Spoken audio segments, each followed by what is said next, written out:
So there's a lot of things to consider, a lot of factors that go into the matching process when we are considering if you are the right match for a foster child. We have to consider other children who may already be in your home and whether there are any competing needs between them and a foster child. We consider experience, skills. We consider your preferences as well. Although it's important to be as open as you can around age preferences, gender preferences, we do take those into consideration within our matching process as well. I will look at things like child's ethnicity, religion, geographical location, whatever might seem relevant. It could even be interests. I know, for instance, there's a child who likes knitting, and one of my foster carers loves knitting, and that'll be a great thing for them to bond over.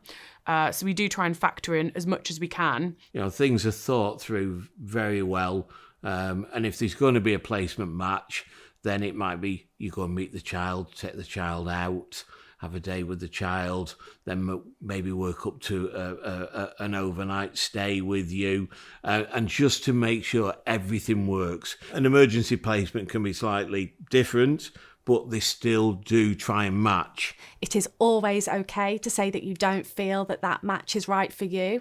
That match will then not go ahead. It's absolutely okay to say that this isn't the right match for you and your family, but we do try and work with you to make sure that we can match a foster child to your family so that they can receive a safe and stable home. I think people have misconceptions and by the same token they have expectations as well about who they want to look after and who they can look after and so on and so forth.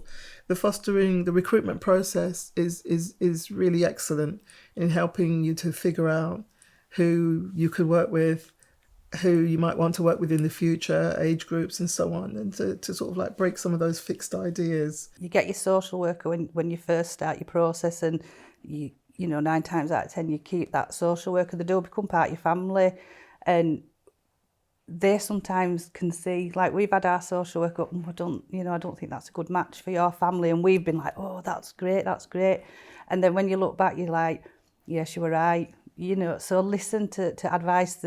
Sometimes you might not like what you hear, but you know they've got your best interest at heart as well, and they want these placements to last. Because it has to work from the child's side as well as the carer's side, but the system does work well that way. We don't always get it right. It's not always perfect, but it is dependent on who is available and what needs a child may or may not have.